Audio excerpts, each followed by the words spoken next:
Works as a waitress down at the diner? Rose, sure. Nice girl. Who wants to know? I'm Alan Wake. The writer, huh? I heard on the radio you were visiting. Well, I'll show you her trailer. That Rose, she's a nice girl. Always pays her rent on time. As I was saying, Al, I found all sorts of weird stuff from the local newspaper's archives. This place is crazy. Disappearances, mysterious deaths, urban legends come true, and get this, most of this stuff takes place around Cauldron Lake. Well, you ain't wrong, mister. The Indians thought the lake was a doorway to the underworld. I'm the God-fearing type myself. I don't hold with that sort of thing. Yeah, okay. Anyway, there was an island there owned by a guy called Thomas Zane.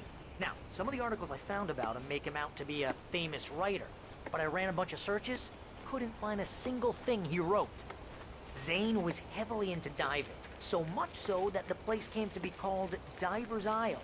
But the volcano under the lake erupted in 1970, and Zane went down with the island. Yeah, how about that? It was there in the morning, as if it had fallen from the sky. But it would take a tornado to lift something like that. We're damn lucky it didn't crush any of the trailers.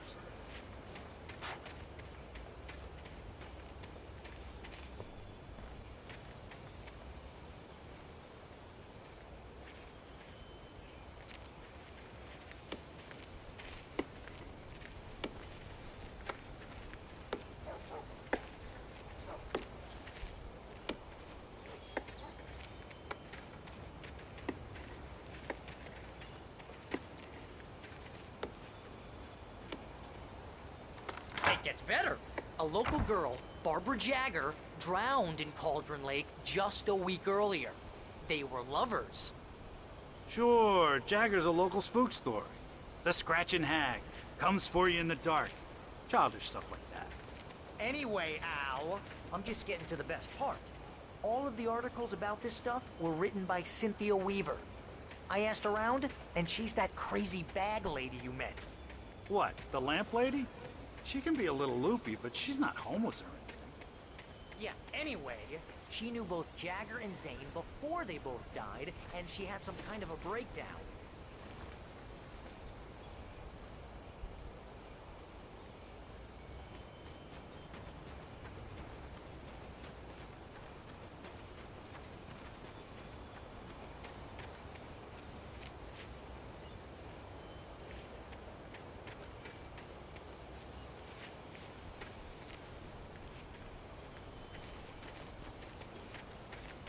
Well, mister, this here's Rose's trailer.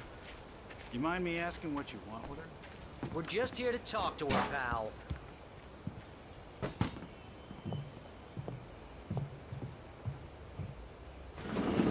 Welcome to...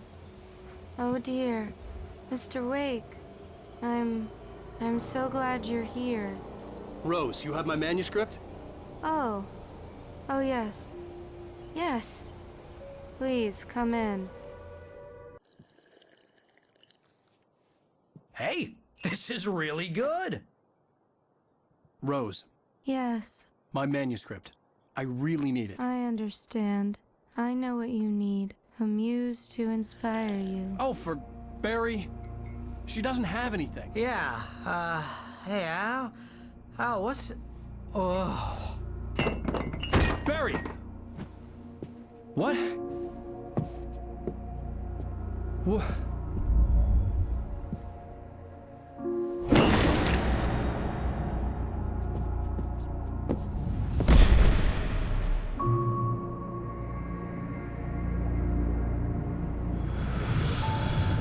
It's coming for you, hiding in my barber's skin. I'm too weak to stop it. You must turn the lights on. I promised I'd come visit you and your lovely wife. You must finish what you started. I insist. You must turn the lights on. Turn the light on. Back to work, boy.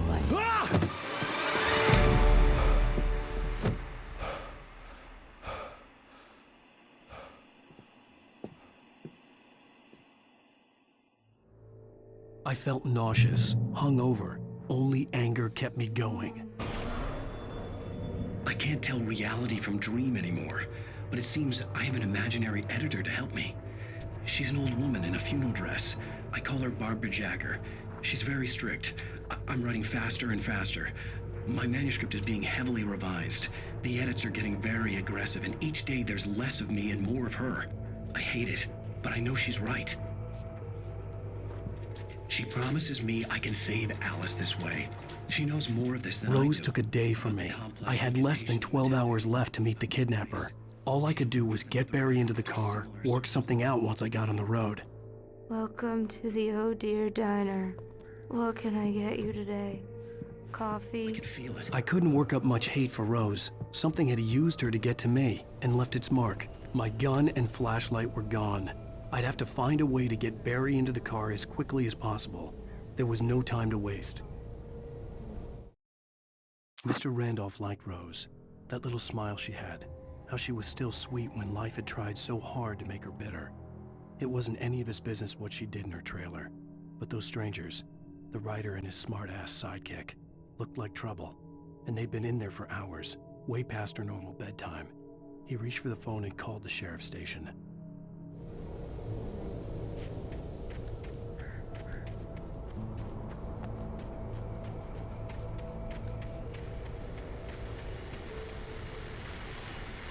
I just stepped outside to catch a breath of fresh air. Let me tell you, the weather's getting heavy. Nights like this make me especially glad I'm here talking to you and not home in bed. Once the weather takes a turn like this, I can't sleep at all. It's all tangled bed sheets and dark thoughts, punctuated by the occasional plunge into nightmare. Is it just me? Well, perhaps it is.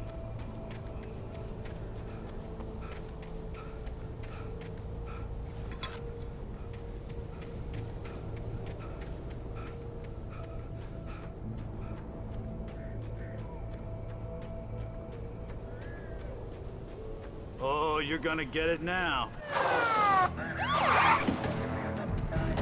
God knows what you've done to that poor girl.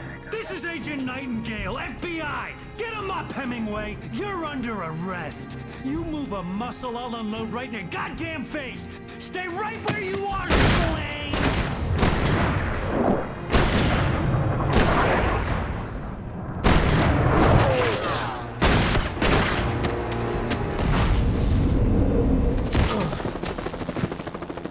What are? I'm standing right here, you goddamn maniac!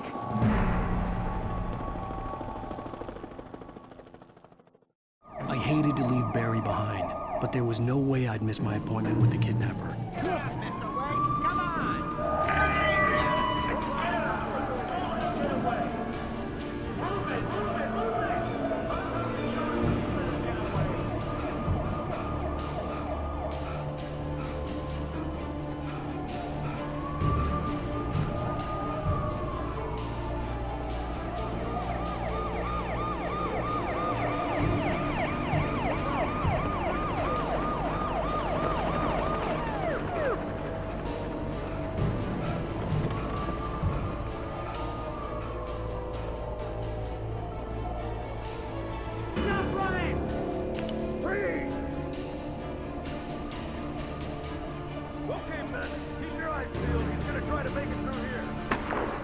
Oh, damn.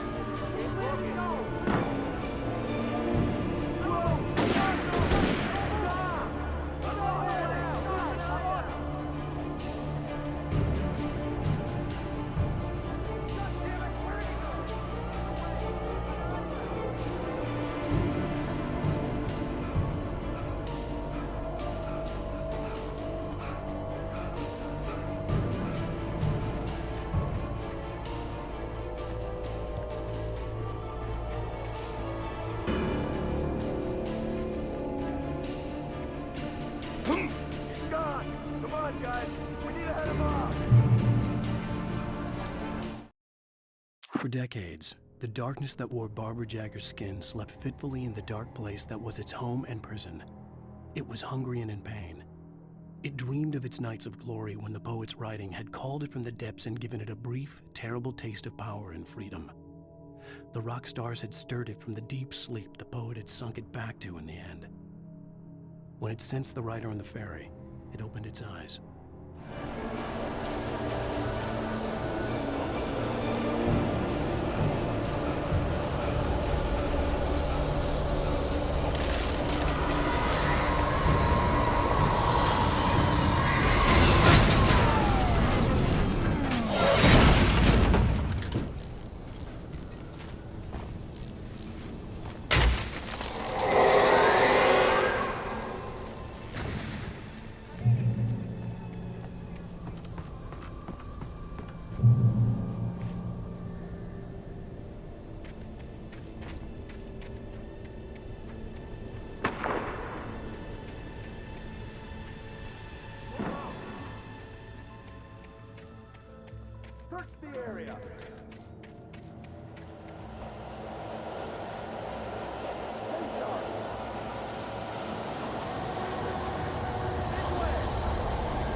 This horror was everywhere I went, circling me. The cops didn't stand a chance. They were after a rider, not a monster.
This is James. Mulligan, Thornton, come in. Over. Thornton here. James, we got both Wheeler and Rose in custody. They didn't put up a fight or anything. Why, they were... Hey, Mulligan, what are you doing? Come on! Sit down and give me that. James, Mulligan here. Over. Go ahead, Mulligan. Over. We got Wheeler and Rose here. Wheeler's drunk or hopped up on something. Speaking of which, that bed had a pretty distinctive whiff of Otis Scott about it. You know what I mean? Over. I could see the lights of the radio station in the distance. Mulligan, over. Well, whatever. Anyway, Rose is just being plain weird here. You better get Doc in and take a look at both. Over. Gotcha. You better get them here quickly. The Med's gonna want to interview Wheeler. Over. I imagined that the broadcast tower in the distance was part of the local radio station. Maine seemed like a decent guy. Perhaps he could give me directions to the coal mine.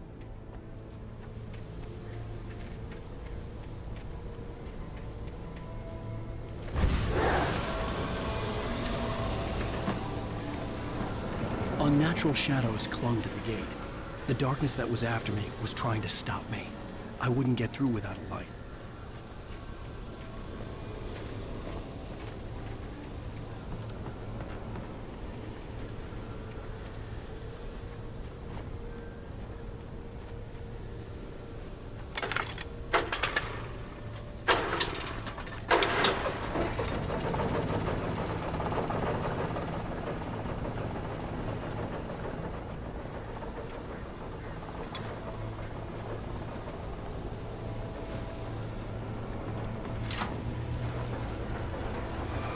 The old generator conked out.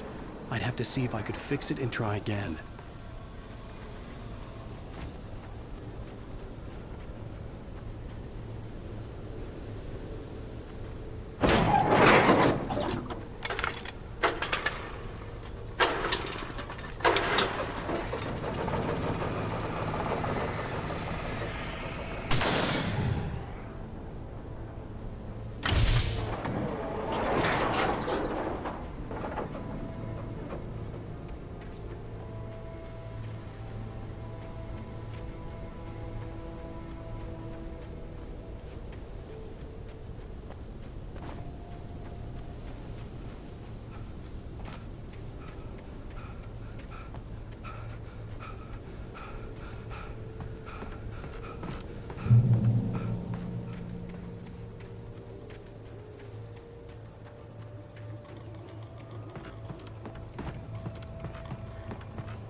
It took me a moment to recognize the flashbang grenades.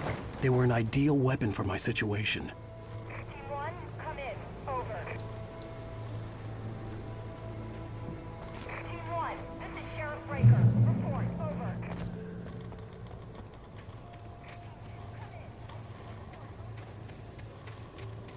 You have the right to...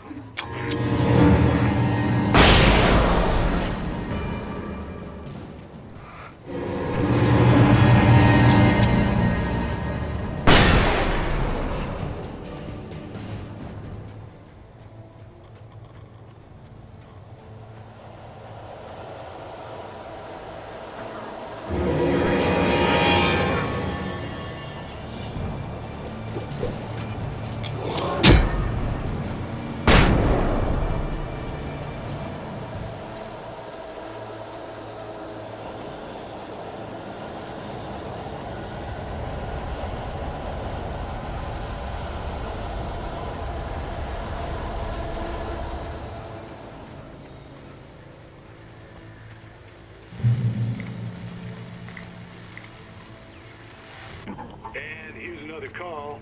You're on KBFFM with Pat Maine. It's Milt Peabody, Pat. What's on your mind, Milt? Well, I live near the trailer park, Pat, and there's a big ruckus going on over there. Well, that's just up the road from me, too. What's going on, do you know? I don't know, but there's a bunch of police cars there, lots of sirens, a helicopter buzzing around, and I think I heard some gunshots. Gunshots? Yes, sir, like from a pistol. So can you find out what's going on?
hoped Maine could lend me a car to get to the coal mine.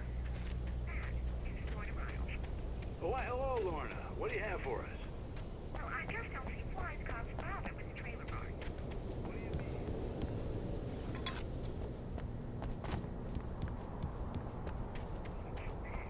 The sheriff should be helping us normal citizens instead of wasting resources on those people. Well, They'll have to try to sort themselves out. I'm sorry, but my granddaddy settled in Bright Falls in 1911. well, thank you very much for that compassionate viewpoint, Lorna. Oh, here's a little surprise. The famous writer Alan Wake just walked in, folks. I'm going to see if I can talk him into an interview. Come on in, Mr. Wake. Oh, I'm so glad you could find the time to do this, Mr. Wake. Nowhere to run now, Dan Brown. You back away from me.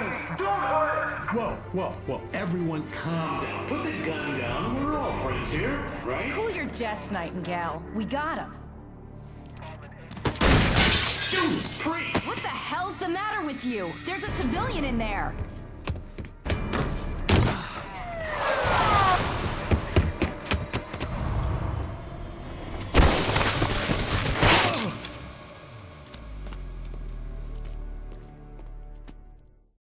I'll get you yet, even if it kills me. You hear me?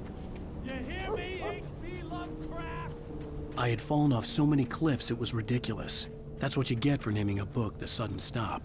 It was probably good I hadn't had the chance to tell Maine where I was going.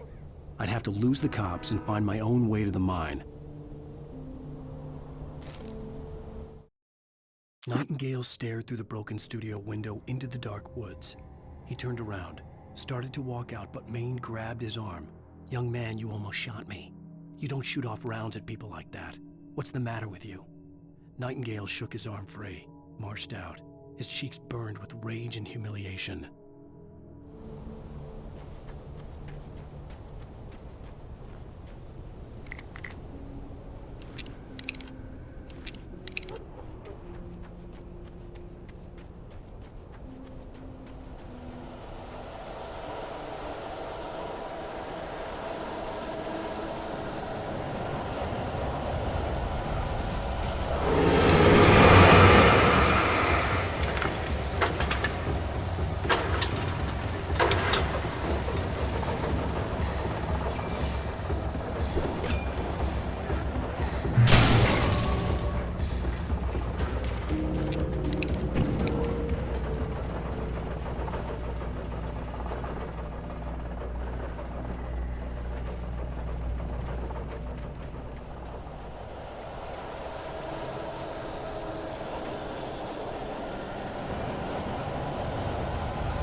There was no sensible reason for the power company work lights to be here.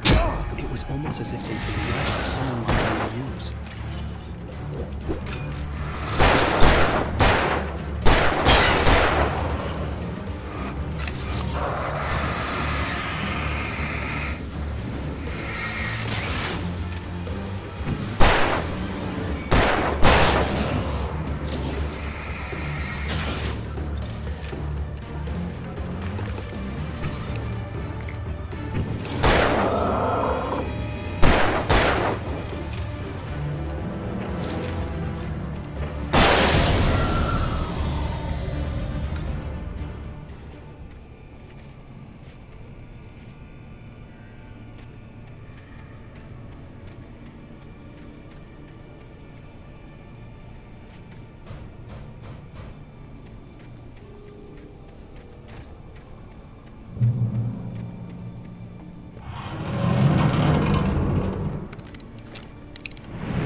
Sarah trusted her gut, and her gut said Agent Nightingale was an asshole.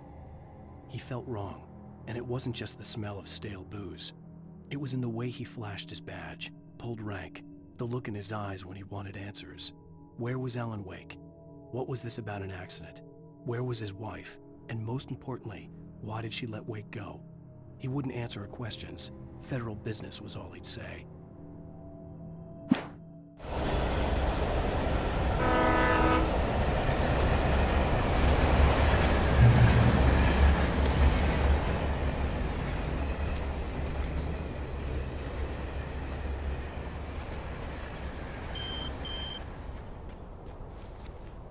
Hello? The most stubborn man I've ever met. Alice? Alice? Alan. Alan. I'm so afraid. He keeps me in the dark. Please help me. I look at you, Alan, and it's not you. Something else. Looking out from behind your eyes. Alice, I'm here. I'm so alone here. It's all gonna go to hell. You need to be careful. Cooperate. The connection had been terrible, but that wasn't the only thing that hadn't been right with the call. She sounded wrong somehow, but she had called me.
The pipe wrenched itself loose from the bridge's steel framework.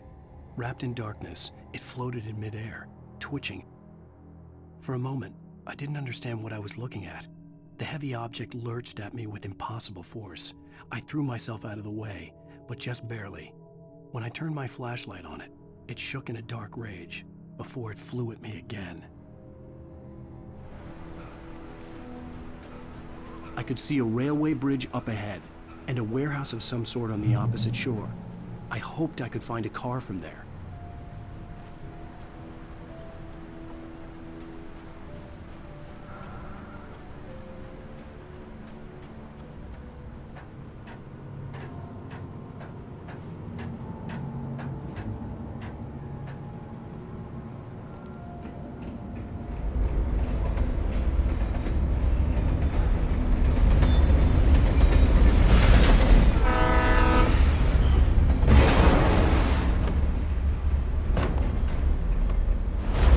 That was pursuing me was growing stronger, and it was taking over everything in its path.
slammed the door shut right in his smug face.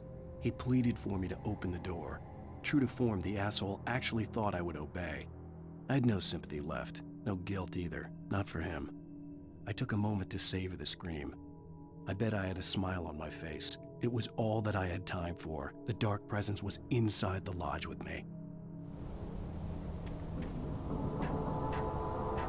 As a teenager, just starting to get interested in writing, Stephen King had been a source of inspiration to me.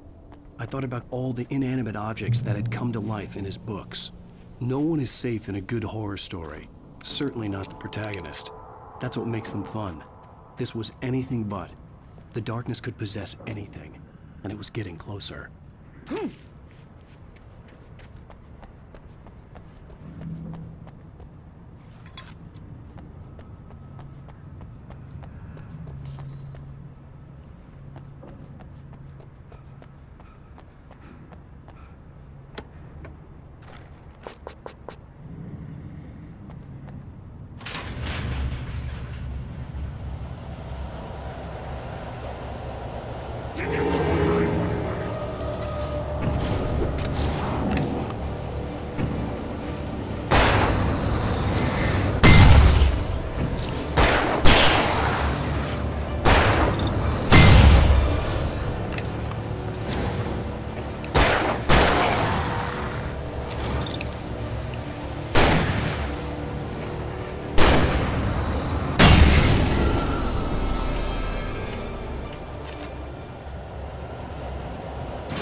We take the facts of our existence for granted, unaware that they are merely a thin veneer of desperate self-delusion, covering a vast cosmos of madness and horror.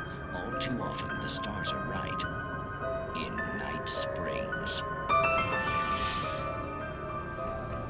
Tonight's episode, A Family Occasion.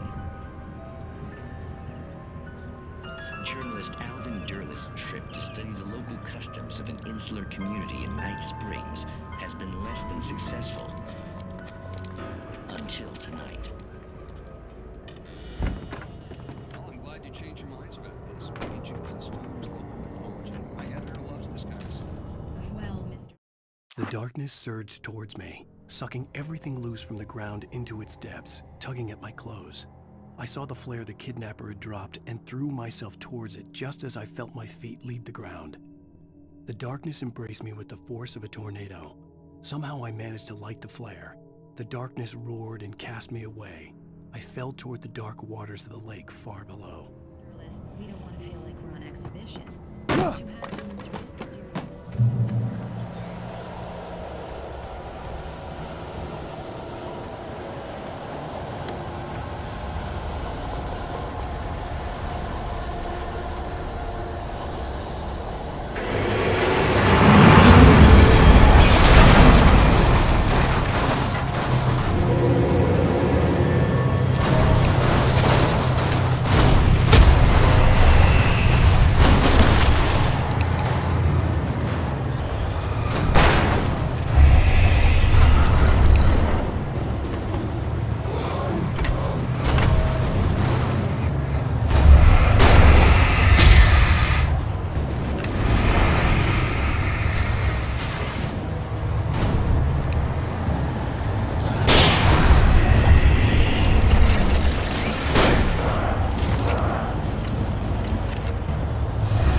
never been this glad to see the sunrise. I had a couple of hours to get to the coal mine.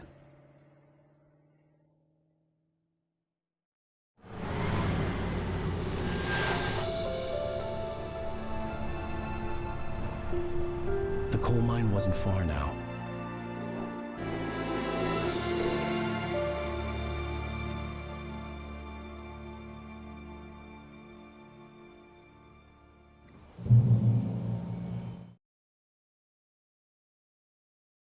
Today, I would meet the kidnapper, and he would give me Alice. I wouldn't give him any other choice.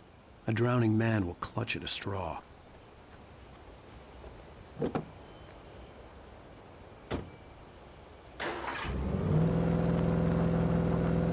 Little by little, without realizing it, I'd come to believe that the story in the manuscript was coming true.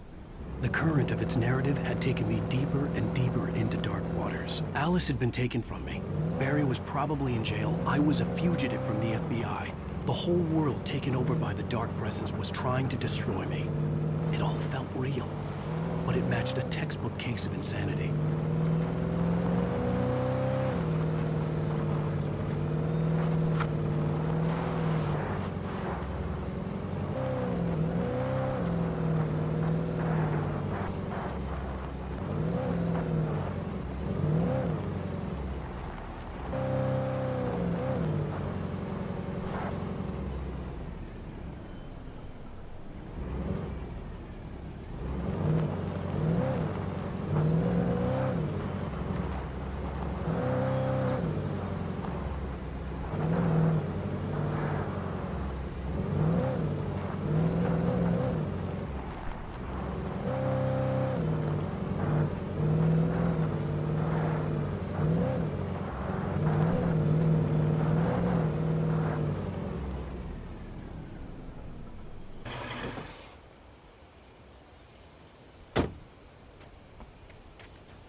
This is Pat Main, and you're listening to KBF-FM. Folks, I want to apologize for kind of abandoning you to that looping music track last night, but I was detained.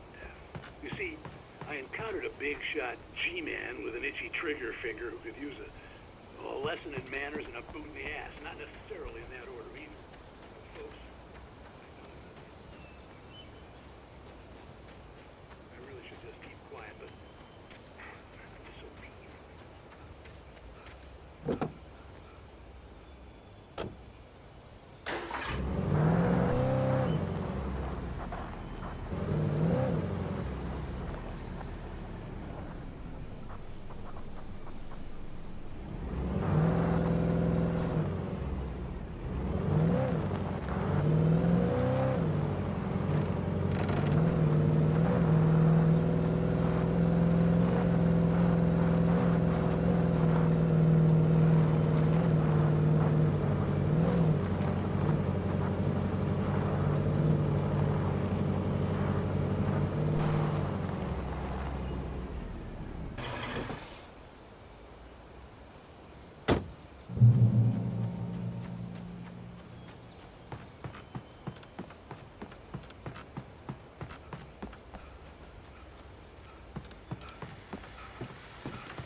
Welcome back to KBF-FM.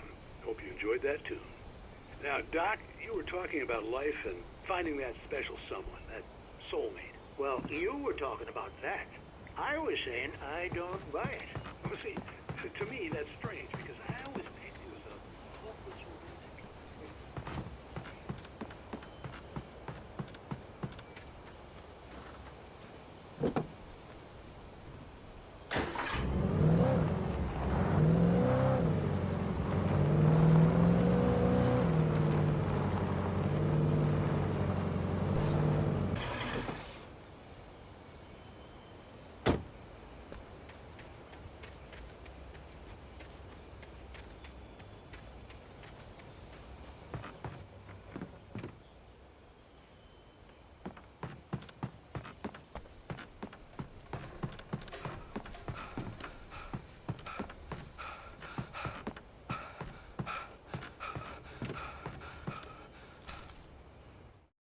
For Mott, spying on the writer on the ferry had been a disappointment. His boss had made Wake out to be something special, but Mott hadn't been impressed. He'd gotten a good long look at the wife, though, and he liked what he saw. Mott had fantasized about goading Wake into a fight, but it hadn't happened.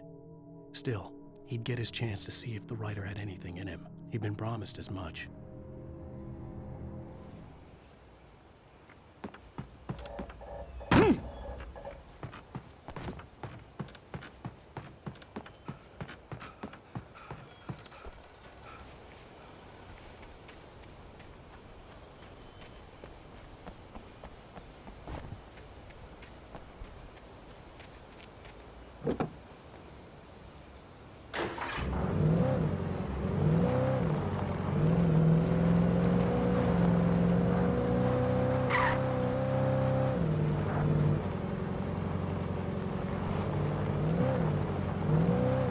I was early.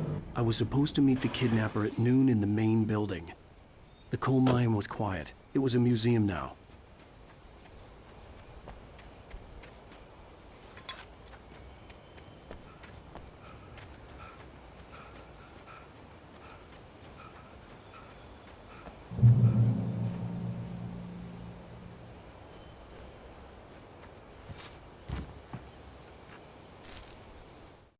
With Nightingale gone and the night wind blowing in through the broken studio window, Maine stared at Sarah. The sheriff looked away. Maine's voice shook with barely controlled anger. That boy's doing more drinking than thinking. I hope you know what you're doing, Sarah. He's got a sickness in his eyes. You take my word for it. He wants Wake for a reason, and it's not for anything good.